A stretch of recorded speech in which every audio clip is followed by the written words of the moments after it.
네, 안녕하십니까. 공정하고 정확한 뉴스를 전하는 아시아투데이 데일리 뉴스입니다. 자, 6월 12일 데일리 뉴스 지금 시작하겠습니다. 먼저 오늘의 아시아투데이 일면 신문 지면 뉴스를 전해드리겠습니다. 자, 화면을 함께 보면서 뉴스 전해드리도록 하겠습니다.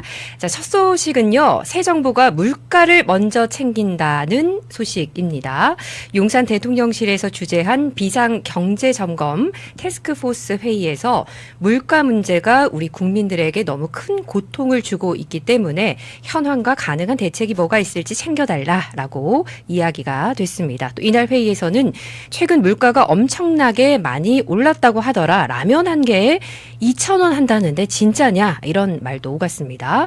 그리고 김범석 기획재정부 1차관은 정치적 불확실성 때문에 라면, 맥주 등 가공식품 위주로 눌렀던 것들이 많이 좀 오른 부분도 있다라고 지적을 했습니다. 또 더불어민주당 당정 협의를 거쳐서 조만간 물가를 안정시키기 위한 대책을 마련할 예정이라는 소식입니다.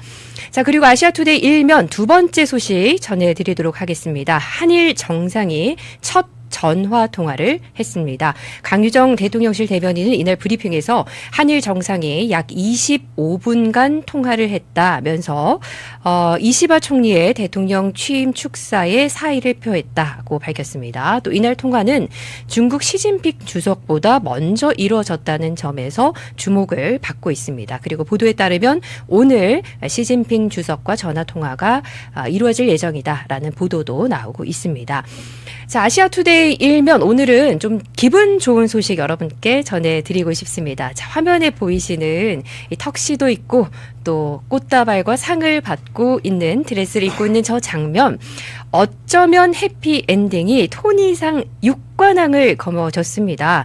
K 뮤지컬입니다. 한국 창작 뮤지컬 어쩌면 해피엔딩이 미국의 연극 뮤지컬계 아카데미상으로 불리는 토니상에서 작품상을 포함해 6개 부문을 석권하며 K뮤지컬의 역사를 새로 썼습니다. 이 어쩌면 해피엔딩이라는 작품은요. 미국 뉴욕 라디오시티 뮤지컬에서 열린 제78회 토니상 시상식에서 최고 영예인 뮤지컬 작품상을 비롯해 극본상, 음악상, 무대 디자인상, 연출상, 나무주연상 등 주요 부문을 휩쓸며 6관왕에 올랐습니다. 자, 6개 부문 이 수상은 올해 토니상 최다 수상이라고 하네요. 제가 어제 아시아투데이 데일리 뉴스 진행하면서 K뷰티 이야기를 했는데요. K뮤지컬까지 이렇게 좋은 소식을 전해드릴 수 있어서 참 기쁘다는 생각이 듭니다. 간혹 제가 대학로 해화에 가서 공연을 볼 때 이런 경우가 있습니다.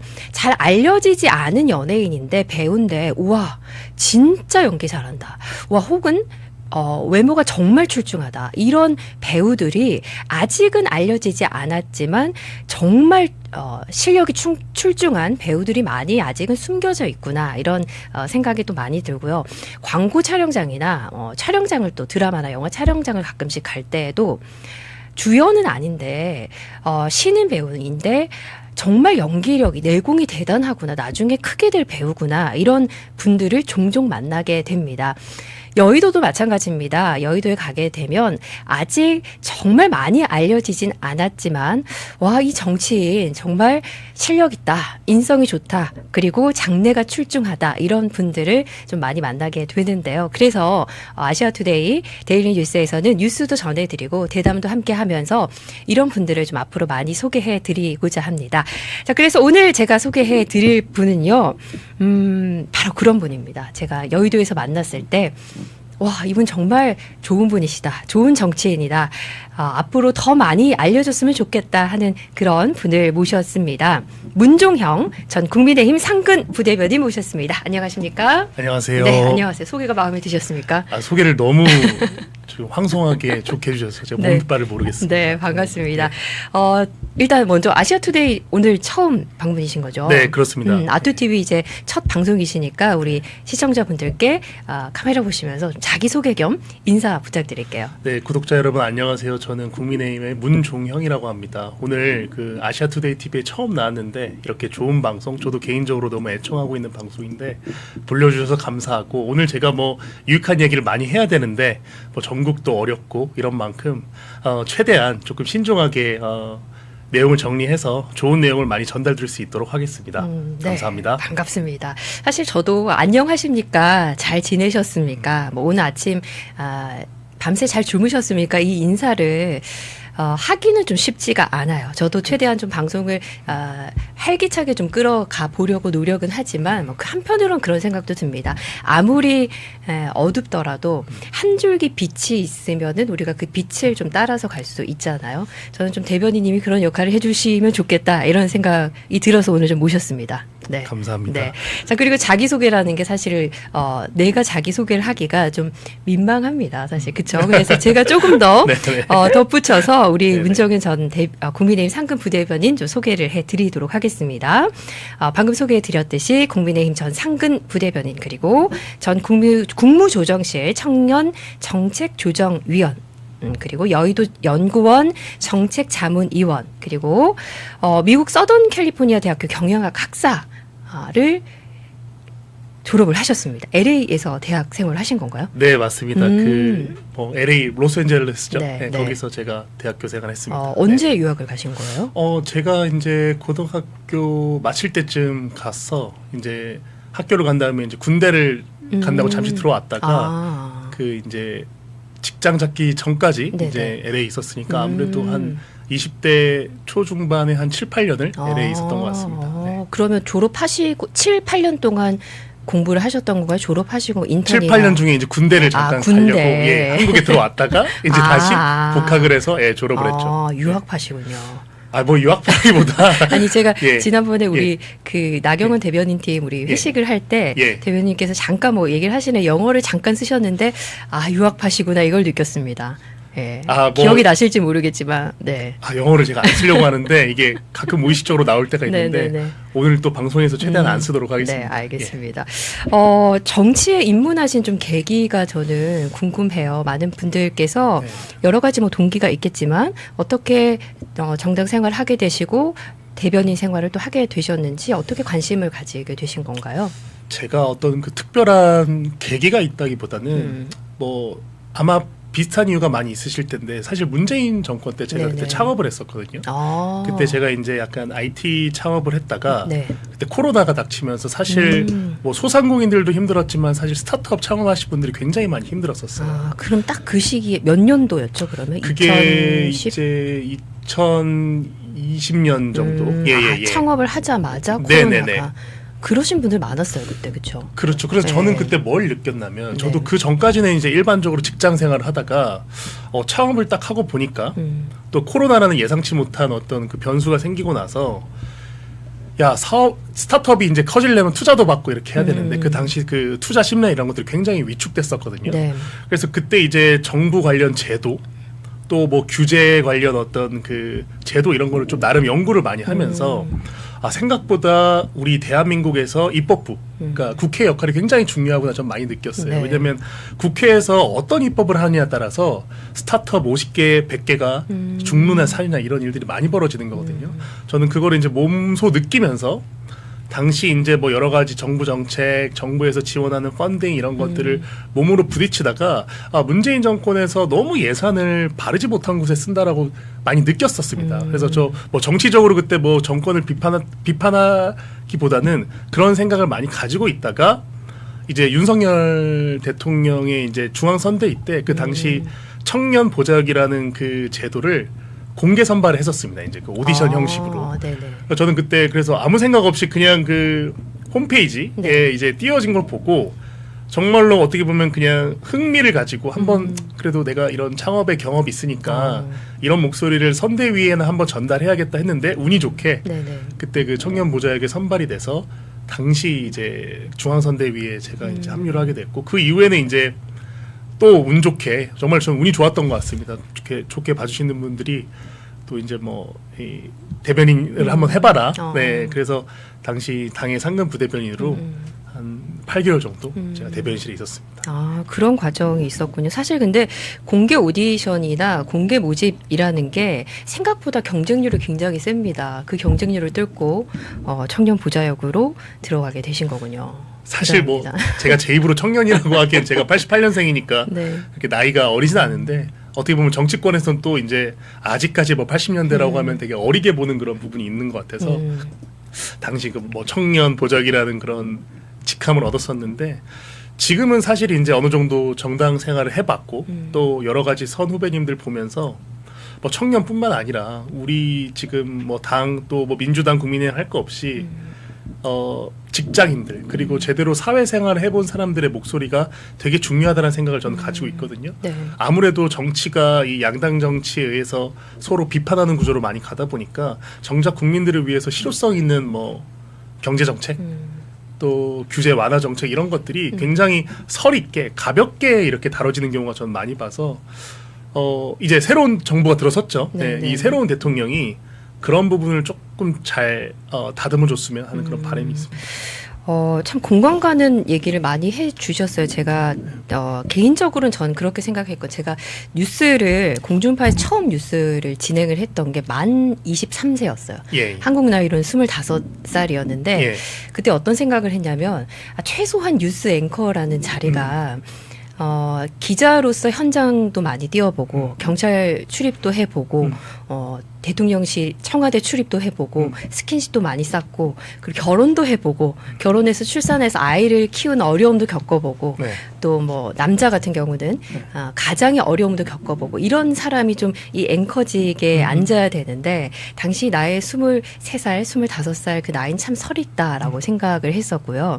한동안 정치도 좀 마찬가지라고 생각했어요. 그러니까 청년 정치인이라는 단어가 굉장히 많이 화두가 됐었잖아요. 근데 그 청년 정치인들을 보면서 대학을 졸업하고 아르바이트를 해서 현실 경제에 좀 부딪혀보고 내가 돈을 벌어보고 입사를 해보고 조직 생활도 경험해보고 또 말씀하셨던 창업도 해보고 경제 생활도 해보고 이런 걸 좀 겪어야지 정치를 할 수 있을 텐데 이런 아쉬움이 있었는데 전 대변인님 보면서 대변인 아이가 지금 있잖아요, 그렇죠?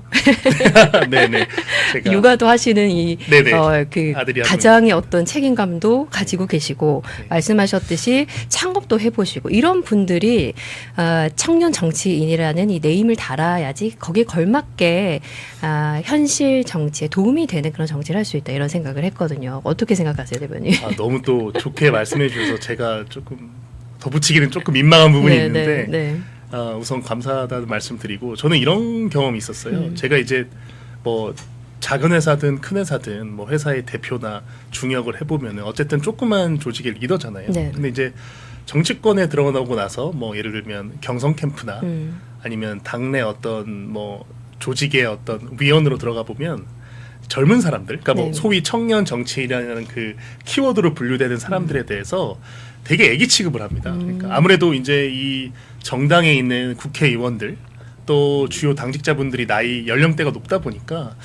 저 친구는 이제 어리니까 내가 좀 뭐 편하게 대야겠다. 아니면 조금 아랫일을 시킨다든지 저한테는 그런 일이 뭐 별로 없었지만 저는 그런 경우를 많이 봤었어요. 그래서 저런 걸 보면서 이게 사실 우리나라가 이제 뭐 G7 국가라고 불릴 정도로 이 GDP나 이런 것들이 선진국 반열에 들어섰는데 이 생물학적인 나이를 가지고 뭔가 아직도 그런 선입견을 가지시는 분들이 국회 내에서도 굉장히 많다. 저는 이런 생각을 했었거든요.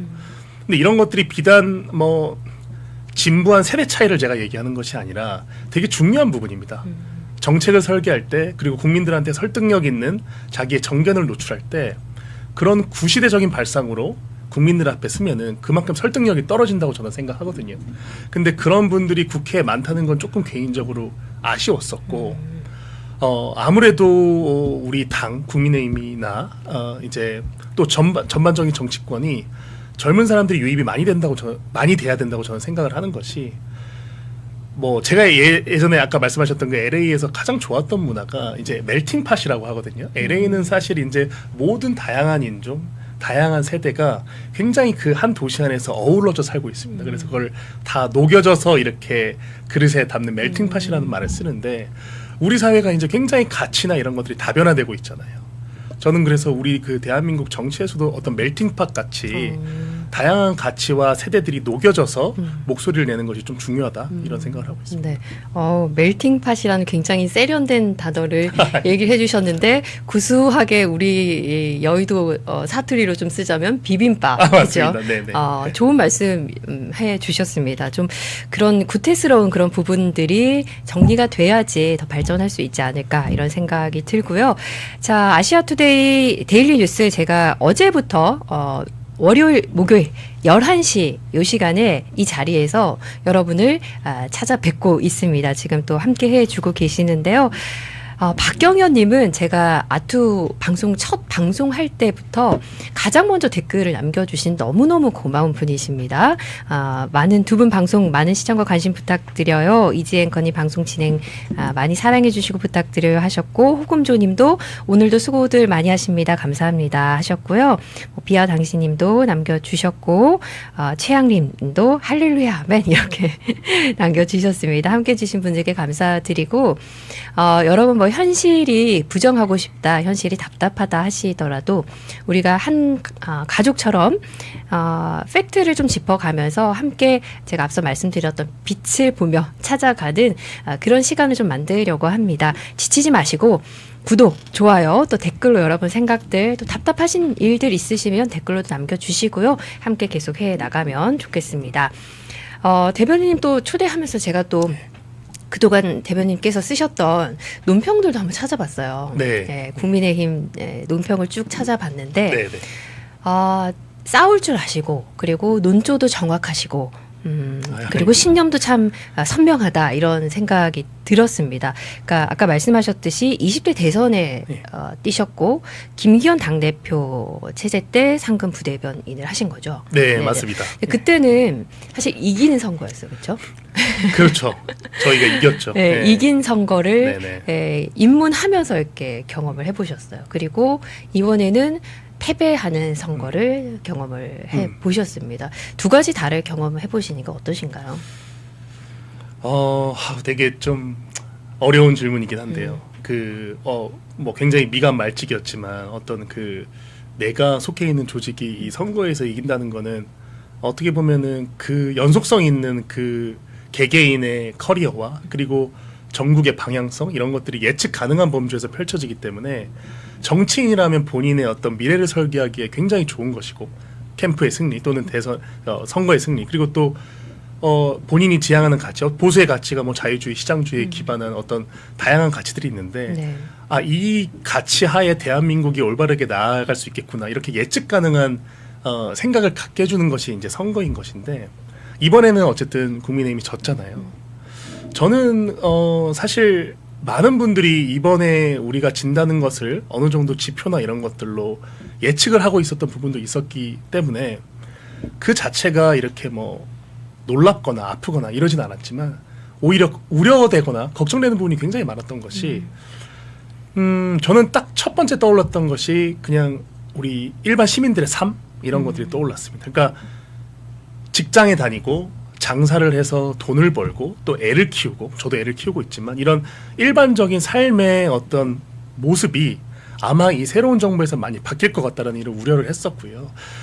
대선 토론회에서 보여줬던 다양한 후보들의 모습, 뭐 김문수 후보의 모습, 새로운 대통령 이재명 후보의 모습, 이런 것들을 보면서 이재명 후보가 대통령이 되면 이건 내가 생각하는 대한민국이 아닌데 G7에 맞는 어떤 국격을 가지기에는 이분이 우리들의 리더로서는 부적합한데, 저는 이런 생각을 하고 있었는데 막상 되고 나니까 당장 취임 1일부터 내가 우려했던 그런 장면들이 막상 펼쳐지니까 요즘 최근 며칠 동안은 굉장히 무기력하고 또 뉴스를 보지 않게 되고 정치 뉴스에 대해서 그렇게 치열하게 토론을 하지 않는 그런 안 좋은 습관이 생겨서 좀 허탈하고 기분이 좋지 않습니다. 최근에. 예. 대변인님의 그 말에 또 공감하시는 분들도 많이 있을 것 같습니다. 자, 그러면 뭐 요즘 뉴스를 장식하고 있는 어쨌든 그런 내용들을 저희가 이슈들을 한번 다뤄보도록 하겠습니다. 먼저 정치권 내용부터 좀 다뤄보도록 하겠는데요. 법원이 이 대통령의 공직선거법 파기환송심 추후 지정 연기, 요 기사 함께 보도록 하겠습니다. 파기환송심 기일을 연기하기로 했습니다. 서울고법 형사 7부는 오는 18일로 예정이 됐던 이 대통령의 파기환송심 기일을 추후 지정했다고 밝혔는데요. 헌법 84조에 따른 조치라고 설명을 했습니다. 헌법 84조는 대통령은 내란 또는 외환의 죄를 범한 경우를 제외하고는 재직 중 형사상의 소추를 받지 아니한다고 규정하고 있다. 이 내용인데요. 논란이 많습니다. 헌법 84조 이 얘기 많이 하고 있는데요. 나경원 의원께서는 페북에 그리고 언론 보도자료 이렇게 배포자료 이렇게 밝혔습니다. 헌법 제84조는 아무리 읽어보아도 형사상 새로운 소추 즉 기소가 안 된다는 것이다. 그런데 이를 근거로 재판 기일을 추후 지정한다고 법원이 드디어 이재명 대통령의 무릎을 꿇었다. 5호 통제라. 오늘의 사법부의 태도는 대한민국 헌법의 후퇴 선언이다. 대한민국 헌정사에 사법의 정치 예속이라는 씻을 수 없는 오점을 남겼다. 이제 민주당의 재판 정지법도 필요 없게 됐다. 유권 무죄, 무권 유죄 시대가 드디어 열렸다라고 나경원 의원께서 남겼습니다. 자, 논란이 많은 이 헌법 84조 그리고 서울고법의 이 추 파기환송심 연기 어떻게 보고 계십니까? 그러니까 사실 이 이재명 대표의 이런 재판 관련해서 가장 많이 등장하는 헌법 조항이 이제 제84조입니다. 그 내용인즉슨 이제 재직 중의 대통령은 내란이나 외환 외에 형사소추가 불가하다는 것인데 네. 이 소추라는 의미 네. 이런 법적인 의미에 대해서 우리가 많이 알아볼 필요가 있는 것 같아요. 소추라는 것은 그러니까 당선 전에 시작된 재판 그리고 당선 이후에도 계속돼야 되는 논리가 아닌 거죠. 그러니까 재판이란 것은 소추가 되기 시작하면은 진행이 되는 것이고 네. 대통령이란 건 임기가 시작되면 임기를 수행하는 것처럼 이 대통령이 이전에 벌어졌던 범죄 혐의에 대해서 소추된 것은 사실 재판이 진행돼야 되는 것이죠. 그러니까 이 조항을 보면은 사실 초등학생도 알 수 있을 만한 그런 아주 간단한 조항인데 이 조항을 가지고 이제 이 자의적으로 이제 서울고법인가요? 네, 서울고법이 이 자의적으로 해석해서 공판 절차를 무기한으로 연기하고 이런 것들은 제가 봤을 때 뭐 아주 심각하게 사법 질서를 왜곡하고 있는 그런 행태라고 보이고요.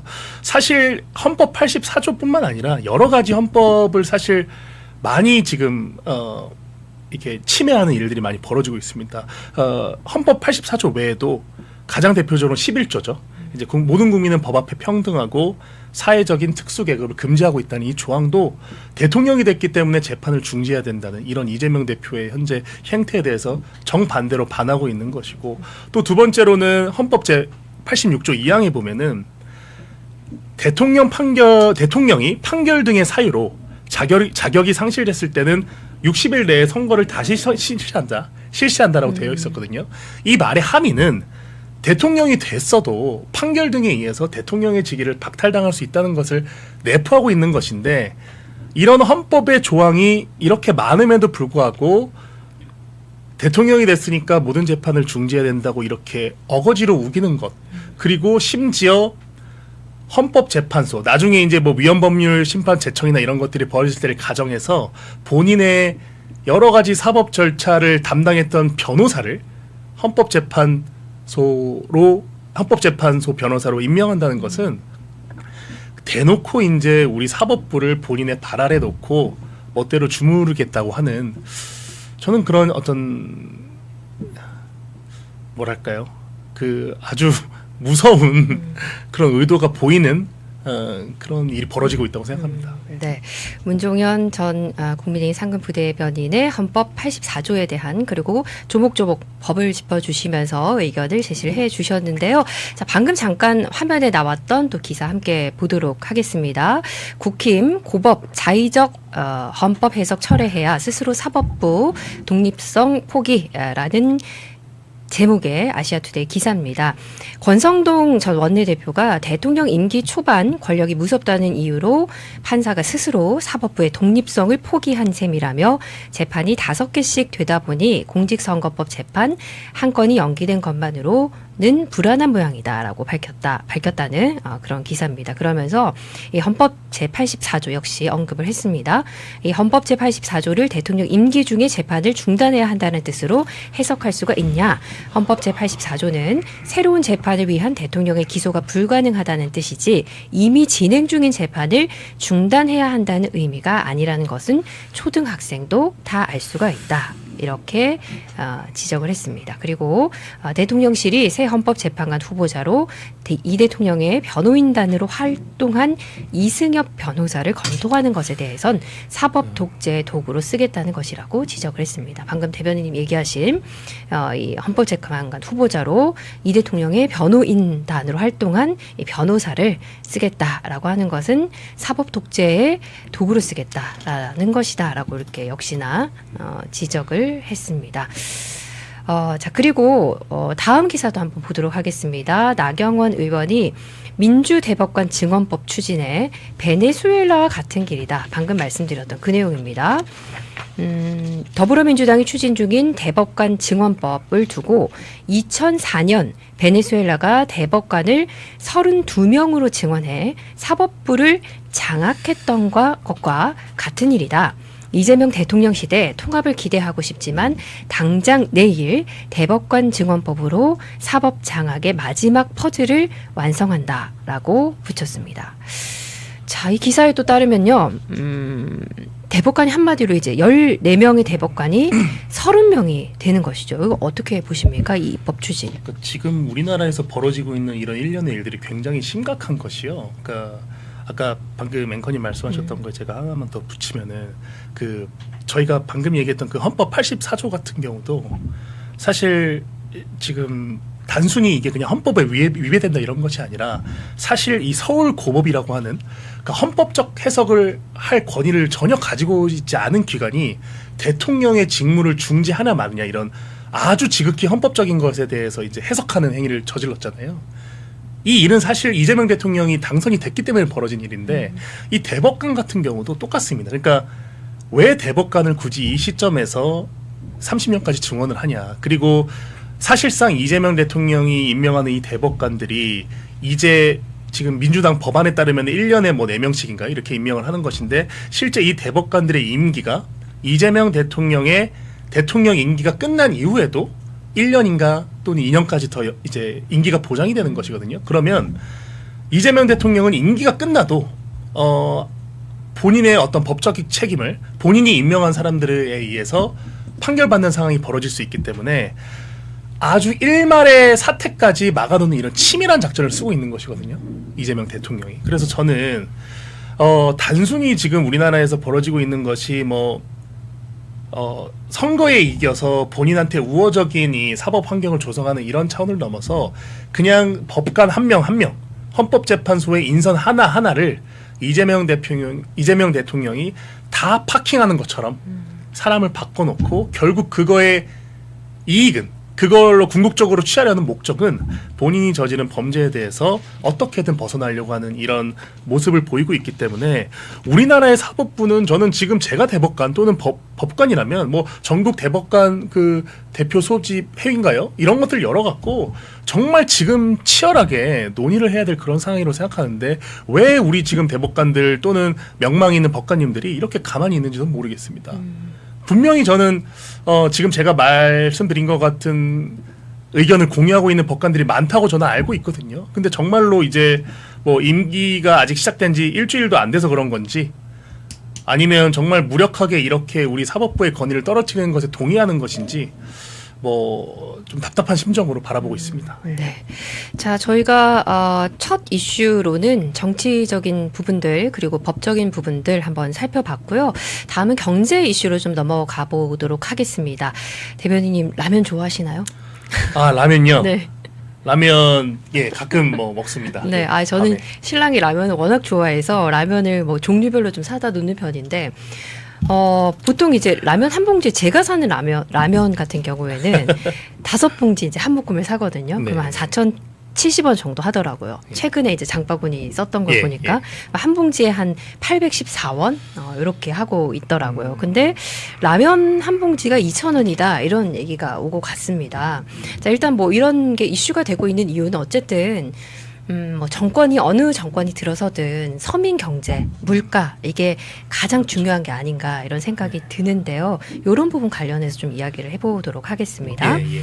자, 어제 한국거래소 코스피 지수가 어제는 1.55% 오른 2,855.77의 장을 마감을 했습니다. 새 정부 출범 이후에 3거래 연속 누적 5.81%가 올랐고요. 지금 보니까 코스피가 2,878.31 역시 빨간 상승 곡선을 보이고 있습니다. 이게 그 허니문 기간이라서 그런 걸까요? 아니면 앞으로 좀 더 기대를 해봐도 될까요? 어떨까요? 증시가 이제 오늘자로 지금 2,880 정도 지수로 지금 유지되고 있으니까요. 네. 사실 사실 뭐 이제 막 시작한 정부가 이 증시를 올려줬으면 하는 게 제 바람입니다. 그래서 아직 왜냐면 주식 시장의 지수는 굉장히 많은 변수들이 복잡하게 연동돼서 이 지수를 나타나기 그렇죠. 때문에 네. 어떤 뭐 대통령이 이제 약간 조금 무지한 발언을 공개석상에서 했다고 해서 네. 이게 지수가 바로 그거에 대해서 반응하지는 않습니다. 다만 이제 제가 서두에서 말씀드린 것처럼 증시는 미래에 반영하거든요. 그러니까 현재에 반영하는 것이 아니라 네. 증시는 기본적으로 미래에 벌어질 일을 가정해서 선반영을 하는 그런 측면이 있는데 네. 그래서 지금 이재명 대통령의 공약집 그리고 인선 그리고 앞으로 경제 공약을 보면서 지수들이 저는 흘러갈 거라고 보고 있는데 기본적으로 저희가 대선 기간 때도 많은 비판을 했지만 우리나라 경제는 이제 더 이상 현금을 살표해서 굴러가는 이 경제가 아닌 것을 기본적으로 깨달아야 됩니다. 우리 그 이재명 대통령의 경제팀 전원이 이걸 깨달아야 되는 것이 그 이유는 굉장히 심플합니다. 모든 경제학자 그리고 거시경제의 이제 이 전문성을 가지고 있는 분들이 지적하는 부분은 우리나라가 2025년 1분기에 왜 역성장을 했냐면요. 민간 소비가 줄어든 것은 아주 조그만 부분이고 설비 투자, 건설 투자가 급감해서 우리나라가 역성장을 한 것이거든요. 네네.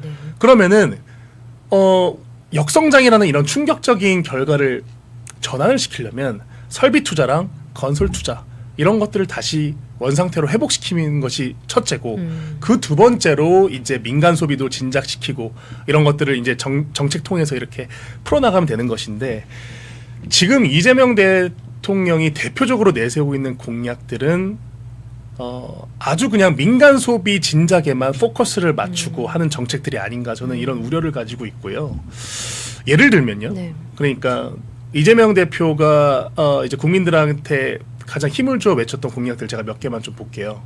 일단은 K 엔비디아, 그러니까 국부 펀드를 조성해서 한국판 엔비디아를 조성하자. 이거는 아예 시작부터 틀린 얘기입니다. 모든 그러니까 유니콘 같이 엔비디아 같이 이런 유니콘 데카콘들은 다 기업가 정신에서만 나옵니다. 그러니까 무슨 어떤 정부의 지원 이런 것들은 어느 정도 제도권화에 올라가서 커졌을 때 하는 얘기고 아주 리스크를 걸고 창업가가 기업가 정신을 가지고 치열하게 맞닥뜨렸을 때 이런 데카콘이나 유니콘들이 나오는 것이고 두 번째로는 AI를 100조 투자해서 뭐 부흥시키겠다. 이건 정말 시작부터 잘못된 얘기인 게요. 그렇게 따지면 미국은 기축통화국인데 뭐 한 1000조 뭐 10경, 20경 이렇게 투자해서 AI를 육성하면은 뭐 우리가 당해낼 재간이 없는 거죠. 중국도 지금 이미 투자하고 있는 금액이 300조, 500조를 연간 투자하고 있는 것이거든요. 근데 그 포커스는 R&D입니다. R&D. 그러니까 R&D의 핵심이 결국 사람과 기술인데 우리나라의 지금 이 AI 인재 같은 경우는 아주 저변이 약합니다. 대만이 왜 TSMC 네. 이 반도체 기업이 어떻게 만들어졌냐면 제 기억에는 아마 이 반도체 법안을 발의한 게 국민당이고 그거를 성장시키기 아마 민주진보당이라고 민진당이라고 하는데 네. 그 여야가 합치가 돼서 이 반도체 1위 기업이 탄생한 것처럼 아주 거대한 엔비디아 같은 기업을 만들려면 단순히 돈을 때려 부어서는 나오는 결과가 아니란 걸 이재명 대표가 알아야 돼요. 근데 공약을 보면은 너무 단순하게 금액 위주의 이런 현금 살포 위주의 정책들이 많아 저는 우려가 되는 것이고 네. 마지막으로 가장 중요한 것이요. 지금 뭐 사실 호텔 경제학이라고 그 대선 토론 때 얘기가 많이 됐었잖아요. 이제 뭐 지역 화폐를 경기도에서 했던 것처럼 모든 국민에게 뿌려서 한번 이렇게 사이클을 돌게 되면 이 시장 경제에 온기가 돈다. 이런 접근으로 우리가 예산을 쓰기 시작하면요. 문재인 정부 때 우리가 이제 사실 뭐 천조국이라고 그러잖아요. 그 국가부채 천조 시대를 네. 열었는데 이 천조 시대에서 갈수록 우리가 갚아야 되는 그 재정 적자. 사실 이번 1차, 2차 추경도 다 국채 발행해서 빚내서 하는 추경인 것인데 왜 우리나라가 지금 30조, 50조를 이런 지역 화폐성, 현금 살포성 경제 공약에 돈을 투입돼야 되는 것인가.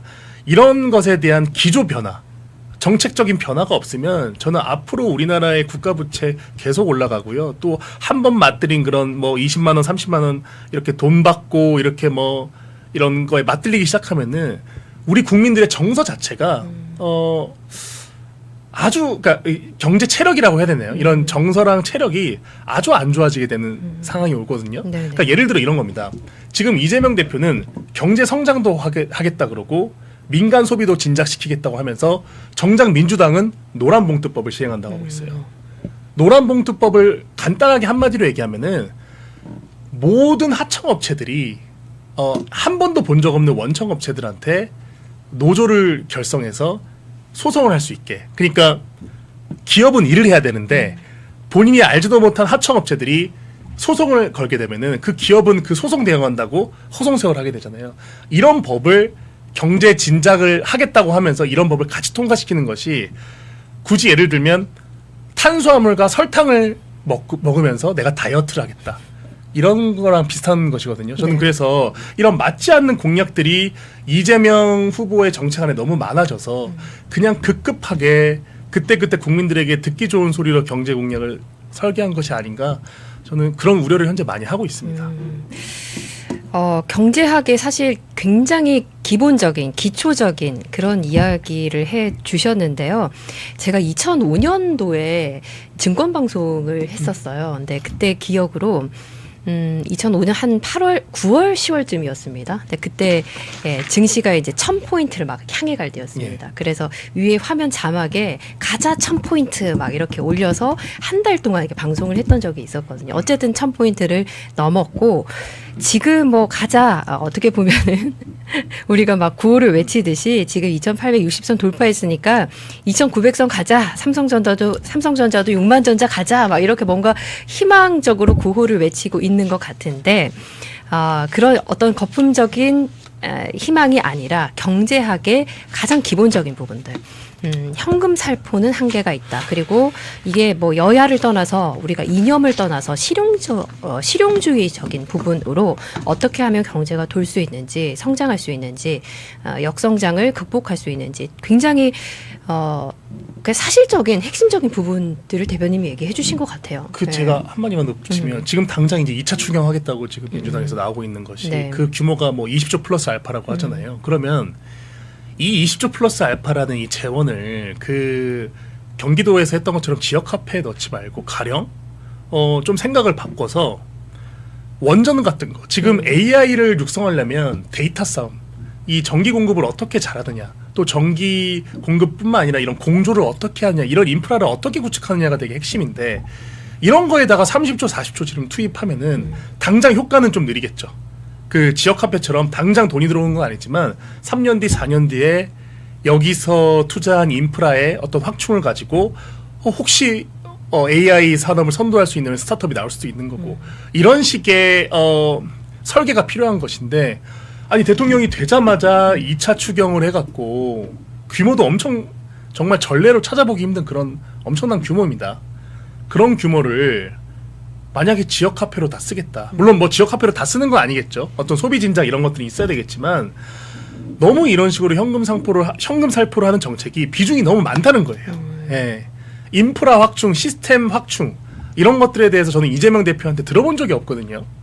그래서 저는 애초부터 K-엔비디아 이런 거를 외치지만 말고 그거에 필요한 K-엔비디아가 나오려면 수십만, 수백만의 AI 인재 또는 AI 인재를 꿈꾸는 사람들이 교육을 받고 본인의 시간을 투자해서 내가 창업도 해보고 도전해보고 이런 어떤 매몰 비용에 대한 어떤 인프라 구축이 우선돼야 되는 것인데 이런 것들은 들어본 적이 없고 사실 어느 정도 교육을 받았거나 어떤 좀 교육 수준이 있는 분들은 이런 것들을 다 걸러들을 수 있는데 아직 그런 수준에 다르지 못한 좀 학생분들 또는 어떻게 보면은 조금 뭐 이렇게 너무 이런 산업이나 이런 구조에 대해서 관심이 없는 분들은 아유 난 모르겠고 어차피 뭐 정치라는 게 나랑 관련도 없고 내 지갑에 뭐 지역 카페 통해서 몇십만 원이라도 더 들어오면 뭐 치킨이라도 하나 더 사 먹지 이런 식의 생각을 하는 것이 또 사람의 이 원초적인 또 본능이긴 하거든요. 저는 이런 원초적인 본능을 이재명 대표가 아주 잘 이용해서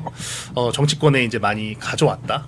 그래서 저는 앞으로 5년 동안 그런 후과를 이제 맡게 될 것은 우리 국민들의 뭐가 아닌가 저는 이런 생각합니다. 네, 방금 말씀하셨던 그 내용 기사로 한 번 더 짚어드리도록 하겠습니다.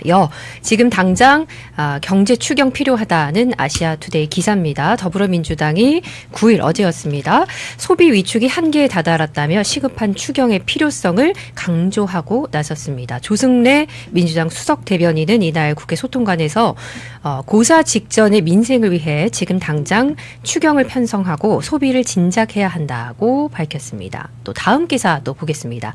민주당 당 차원 물가관리 TF팀 구성 추경 처리 집중이라는 기사인데요. 당 차원의 역시 물가관리 TF팀 태스크포스를 구성한다고 밝혔습니다. 이런 내용에 대해서 대변인님께서 짚어주셨고요. 이야기를 해주셨는데 비트코인도 11만 달러를 뚫었습니다. 이런 부분은 어떻게 보십니까? 이제 비트코인 같은 경우는 사실 이제 미국에서 스테이블 코인을 이제 달러를 기축으로 해서 하는 여러 가지 코인 발행도 있었고 최근 기관들의 매수세가 굉장히 많았거든요. 네. 이제 뭐 모건 스탠리나 이제 뭐 수십조 수백조 되는 펀드에서 야 이제 이 비트코인을 어떤 그 달러와 유사한 지위에 놓고 안전자산이라고 판단하고 매입을 했기 때문에 그런 부분에서 이제 어떤 좀 기계적인 상승이 최근에 있었고요. 앞으로 이제 우리나라에서도 그럼 과연 스테이블 코인과 같은 이런 유의 코인 발행이 가능하느냐? 저는 좀 불가능하다고 봅니다. 기본적으로 아직까지 그 아무리 뭐 이제 자산 규모가 지금 아마 제가 알기로는 그 비트코인 그 시가총액이 뭐 지금 거의 수천조에 달하는 걸로 알고 있는데 아직까지는 우리나라를 원화 기반으로 하는 이런 스테이블 코인이나 이런 제도적인 도입은 인프라가 너무 약하기 때문에 힘들 것 같고요. 오히려 뭐 비트코인 기반에 파생되는 상품을 뭐 증권에 조금 파격적으로 들여본다든지 이런 것들은 이제 증권사들의 규제를 굉장히 완화해주면서 이재명 대표가 조금 개혁적으로 해볼 수 있는 그런 정책이 아닐까 이런 생각합니다. 네, 자 지금 저희 댓글로도 실시간으로 함께 해주고 계신데 경기태님께서 국민의힘에 대한 좀 답답한 그런 마음을 댓글로 좀 남겨주셨습니다. 우리 국민의힘 이야기도 좀 한번 해보도록 하겠습니다. 기사 함께 볼까요? 아시아투데이 기사인데요. 9월 전대 내년 지선 상향식 공천 보수 재건 내세운 김용태라는 제목의 기사입니다. 김용태 국민의힘 비상대책위원장이 상향식 공천과 대선 후보 교체 진상 규명 그리고 윤석열 전 대통령에 대한 탄핵 반대 당론 무효화 9월 초 전당대회 개최 당통 분리 등을 골자로 하는 당 2차 개혁안을 발표를 했습니다. 김용태 비대위원장이 내세운 이 당 개혁안 어떻게 보고 계십니까? 저는 이 김용태 위원장이라는 분께서 네. 그 나름의 어떤 그 진위를 가지고 개혁안을 만들었다고는 생각합니다. 다만 지금 선후 관계랑 어떤 타이밍 같은 것이 좀 저는 잘못됐다고 보는 것이요. 지금 김용태 비대위원장 같은 경우는 대선 때 임시로 김문수 당시 후보가 네. 비대위원이었던 김용태 위원을 이제 비대위원장으로 이제 임명한 것 아닙니까? 네.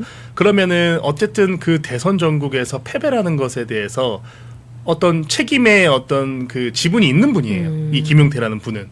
근데 이분이 대선이 끝나고도 심지어 지금 모든 비대위원이 다 사퇴했는데 네. 본인이 남아서 심지어 이 개혁안들 보면 굉장히 중요한 개혁안들입니다. 이때까지 우리 그 국민의힘 내부에서 한 번도 해보지 못한 뭐 저기 기초단체장, 광역단체장 이런 상향식 공천 이분이 지금 하는 게 맞나요? 저는 이런 생각 들었어요. 그러니까 그 내용이 틀렸다는 것이 아니라 김용태 위원장 같은 경우 우선 이제 거취부터 먼저 정확하게 밝히고 16일에 지금 예정되어 있는 이 우리 원내대표 선거를 보면서 뭐 원내대표와의 어떤 최소한의 합의된 의견이라도 내놓든지 지금 어떻게 보면 본인이 일방통행해서 당 개혁안을 쫙 내고 이거에 대해서 심지어 지금 또 당원 투표를 하겠다. 이 당원 투표를 통해서 승인받겠다 이렇게 얘기하는 것인데 애초에 민주적인 절차를 통해서 선출된 비대위원장이 아니기 때문에 조금 자기가 해야 할 것, 또 할 수 있는 것, 또 하고 싶은 것, 이 세 가지를 조금 혼돈하고 있는 것이 아닌가 저는 이런 생각을 많이 하고 있고 이분이 굉장히 고생이 많으셨을 거예요. 이 비대위원장께서 대선도 졌고 또 여러 가지 우리 당 입장에서는 어려운 정국이 지난 몇 달간 있었는데 그러면 조금 더 당 내부에서 총의를 모아서 개혁안을 발표하는 것도 저는 좋겠다 이런 생각을 하고요. 사실 이런 건 있습니다. 참 저는 좀 되게 이해가 안 가는 것인 게요. 지금 우리가 당 쇄신을 외칠 땐가? 저는 이런 생각 개인적으로 했습니다. 제 사견이 지금 막 전투가 벌어지고 있잖아요. 네네. 지금 골든타임이란 말이에요. 이재명 정부는 되자마자 자기 본인의 어떤 그 방탄을 위한 입법들 다 했고 지금 내란 특검법 그리고 김건희 특검법 네. 저는 세상 청지의 그 개인의 이름으로 이렇게 특검을 하고 그 안에 여러 가지 법을 다 넣어서 특검을 하는 걸 처음 봤는데 이런 지금 특검법들이 벌어지고 있는 와중에 어떻게 보면 전쟁이 벌어지고 있는 거잖아요. 내란 특검법에 지금 소환 예정인 검사가 70명이라고 합니다. 그 법 하나에서만. 그러면은 지금 공수처에 지금 소속되어 있는 검사들의 인원이 제가 알기로 12명 이하라고 알고 있는 건데 사실상 검찰청 하나가 이 내란 특검을 수사하는 거고 내란 특검에 연관된 사람들이 딴 사람들이 아니라 다 우리 당의 의원님들이에요. 우리 당의 국무위원들이잖아요. 저는 그러면 이 특검에서 백부를 하면서 얼마나 우리 당의 이미지 또 지지도가 내려갈까 저는 이런 생각을 하고 있는데 이런 특검법을 막을 시기인데 오히려 지금 이 전투 중에 약간 방패를 들고 싸워야 되는 이런 상황인 건데 어떻게 보면 목을 내놓고 내 목을 쳐라 약간 이런 식의 저는 정치 행태를 보이는 거라서 제가 좀 우려를 하고 있는 것이고 이 내란 특검법에 대해서 지금 치열하게 싸우면서 그 사이에 제가 말씀드린 대로 내부의 총의를 모으는 것이 어렵더라도 그분의 어떤 정해진 임기 안에서 그렇게 본인의 권력, 권한을 행사해야 되는 것인데 지금 김용태 위원장은 어떤 그 방향성이나 이런 것들이 조금 엇나갔다? 저는 이렇게 보고 있습니다. 네. 자, 다음 기사도 또 소개를 해드리도록 하겠습니다. 안철수 의원이요. 김용태 거취부터 밝혀야 혼란과 오해나라는 아시아투데이 기사입니다. 안철수 의원이 김용태 비대위원장을 향해서 9월 전당대회 계획 이전에 6월 말로 임기가 종료되는 비대위원장의 거취부터 밝히는 것이 필요하다라고 촉구를 했습니다. 9월 전당대회를 이야기하면서도 정작 사퇴 시점은 명확히 하지 않으면 불필요한 혼란과 오해를 낳을 수 있기 때문이다라고 하면서요. 언제까지 직을 수행할지부터 분명히 해야 새 원내대표가 비대위원장을 모셔올지 겸임할지 이런 구조를 전당대회 일정을 체계적으로 추진할 수 있다. 대선 참패 후 우리 당의 모습은 어떤가? 누가 당권에 도전할 것인지, 전당대회는 언제 열 것인지, 이번 패배 책임 소재는 누구에게 있는지에 대한 갈등과 논쟁만 가득하다라고 아주 오랜만에 제대로 된 이야기를 하셨습니다. 대변인님께서 그런 얘기 하셨어요. 거취를 명확히 하고 사실 이렇게 선거가 패배하고 나면 어느 정도 책임을 지고 자리에서 물러나는 이런 모습도 있어야 되는데 그렇지 못하다는 것에 대해서 비판하시는 분들도 꽤 많이 있는 걸로 알고 있습니다. 자, 그러면 16일 원내대표 자리 어쨌든 국민의힘이 다시 중지를 모으고 힘을 좀 모아야 할 텐데 원내대표는 누가 좀 적합할 것이라고 예상을 하고 계시나요? 저는 조금 뭐 조심스럽지만 제가 그냥 개인적으로 조금 예측을 해보면 제가 아까 지금 우리 당의 지금 이 기간이 골든타임이라고 얘기 드렸던 이유는 네. 지금 대다수의 국무위원들 또 총리를 비롯해서 여러 주요 이제 핵심 요직의 인선들이 지금 진행이 되고 있는 상태고 국무위원들 같은 경우는 이제 인사청문회를 통해서 이제 그 최종 승인이 되는 것인데 벌써부터 민정수석 또는 뭐 헌법재판소 재판관 등 지금 여러 가지 예를 들면 민정수석 같은 경우는 뭐 검사 재직 당시에 본인의 재산을 차명으로 타인에게 맡겼다 이런 논란들이 나오고 있고 심지어 헌법재판소 재판관은 이재명 대통령의 변호를 해주던 사람이 이제 임명이 되려고 하는 이런 상황인데 이런 상황 속에서 누가 우리 당의 내란 특검법에 맞서 싸우고 또 이런 불의에 가까운 이런 인선에 대해서 맞서고 대항할 수 있느냐 어떻게 보면 정말 투쟁할 수 있느냐 이런 후보가 저는 누구일까 이런 생각을 해봤고 그런 차원에서는 사실은 뭐 저는 김문수 후보도 적합하다고 보고 또 나경원 나경원 의원님도 사실 자유한국당 시절 굉장히 전국이 어려웠는데도 불구하고 패스트트랙이나 이런 것들에 대해서 본인의 어떤 정치적인 이미지에 아주 심각한 데미지를 감수하고 나서도 최전선에 나서서 싸우셨거든요. 그래서 나다르크라는 별명을 얻게 되셨죠. 그렇죠. 네. 저는 그런 비슷한 선상에서 사실 조금 더 온화하다고 평가되는 뭐 김기현이나 이런 분들도 어쨌든 경험이 있고 이 원내라는 이런 어떤 그 민주당과 국민의힘 사이의 어떤 치열한 정쟁 속에서 싸울 땐 싸우고 조정도 할 수 있는 이런 분들이 원내대표로 뽑혀야지 지금 이 엄혹한 전국 속에서 어느 정도 이 보수 지정의 최소한의 지분을 보호할 수 있는 건 아니냐 저는 그런 생각을 하고 있습니다. 자, 지금 아시아투데이 저희 홈페이지 들어가 보시면요. PD님 한번 화면 띄워주시겠습니까? 아시아투데이 오늘 오전 기사입니다. 대통령실이 국민 추천을 받아서 장차관 공공기관장을 임명하겠다라는 요 기사입니다. 대선 기간에 내세웠던 공약 중에 하나였습니다. 여기에 대해서 자세히 브리핑을 강유정 대변인이 10일 오늘입니다. 관련 국민추천제 관련 현안 브리핑을 한 기사 내용인데요. 조금 요약해서 전해드리도록 하겠습니다. 이 국민추천제와 관련해서 국민 여러분께서 진짜 대한민국을 이끌어갈 일꾼을 선택해달라. 국민과 함께 국민주권정부의 문을 엽니다. 라는 메시지를 발표를 했습니다. 모든 과정을 투명하게 공개하고 공정한 검증을 거쳐 선발될 수 있도록 힘을 다하겠다. 이렇게 밝혔고요. 국민추천제라는 것은요. 그러니까 장관, 차관 등 주요 공직자를 국민들의 추천을 받아 선출하는 방식입니다. 제가 이걸 보니까 국민의힘이 지난 총선 때 국민추천제 안 좋은 기억이 기억나시나요? 갑자기 떠오르는데. 네.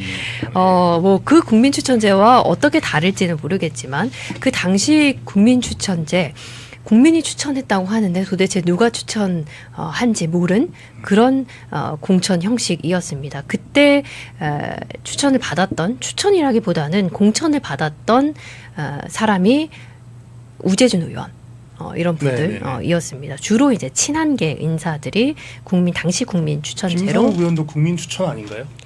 김상욱 아니, 의원 제가 그때 어디 5개 정도였는데 김상욱 의원도 국민 추천이었나요?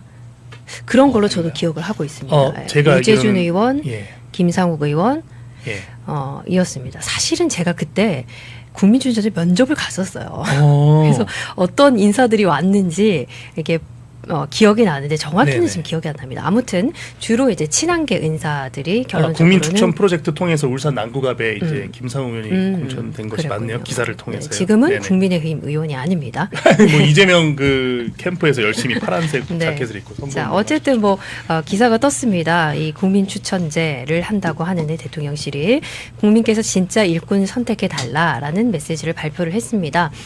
말 그대로 국민 추천제였으면 좋겠습니다. 그리고 진짜 국민께서 진짜 일할 수 있는 일꾼을 선택해 달라고 했으니까 발표한 그대로 공정한 절차대로 진행이 되면 좋겠는데 어떻게 보십니까, 대변인님? 그러니까 일단 지금 현재 벌어지고 있는 상황을 좀 보면은 민정수석실에 이제 본인 이재명 당시 후보의 변호를 했었던 뭐 조상호 변호사나 또 그 지금 헌법재판관 갑자기 이름이 생각 안 나는데 지금 어쨌든 개인적인 그 친분 사실상 뭐 사석에서는 형 동생으로 하겠죠. 네. 그렇게 오랜 기간 동안 그 이재명 대표의 범죄 혐의를 다 이제 변호를 하신 분들이니까 이런 분들이 이미 지금 인선 물망에 올라 있고 그 와중에 이제 국민 추천제를 이재명 그 정권에서 한다고 하니까 당연히 믿음이 가지 않죠. 그러니까 이게 뭐 국민 추천인 건지 뭐 사인 추천인 건지 그냥 내 아는 뭐 동생 추천인 건지 이런 것들은 지금 저는 굉장히 좀 심각하게 걱정이 되고 있는 부분이고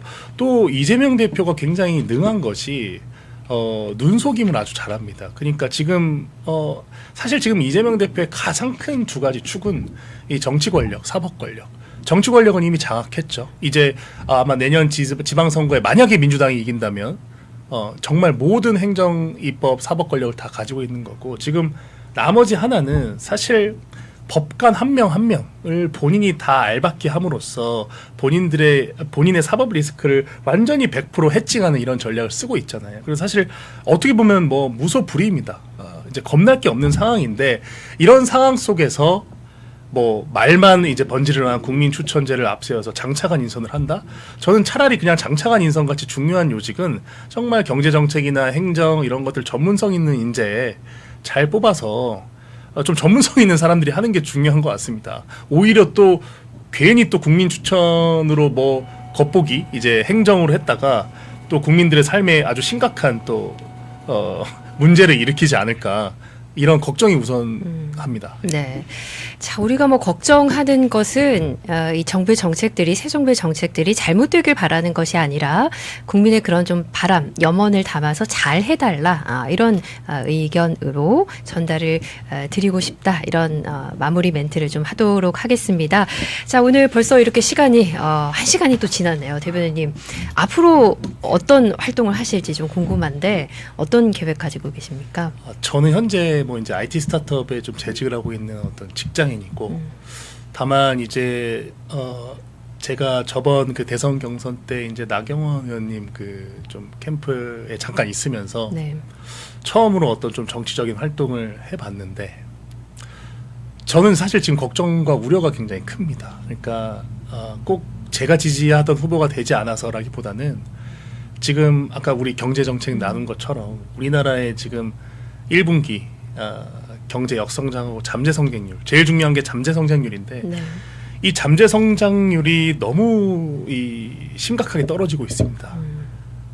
이 위기 속에서 과연 우리나라의 리더 대통령이 올바르게 행정을 하고 정책을 구현해서 앞으로 대한민국이 10년, 20년 더 살기 좋은 나라로 만들어야 되는데 과연 이재명 정권이 그 어려운 과업을 달성할 수 있는 캐파가 있는 정권인지는 제가 모르기 때문에 아주 우리 국민의힘이 이제 야당으로서 치열하게 견제하고 또 잘한 것은 또 잘했다고 얘기해주고 이렇게 좀 해야 되는 게 맞는데 지금 현재 우리 당의 내부적인 상황을 보면은 다 그냥 자기가 잘났고 남이 잘못했고 또 대선 경선 때도 보면은 어떤 사람들은 이게 김문수 후보를 돕는 건지 아니면 본인 선거 운동을 하는 건지 저는 되게 심각하게 저는 되게 이해가 안 갔거든요. 예, 일반적인 대선 어떤 국면에서 벌어지는 일들이 아닌 걸 너무 많이 봤고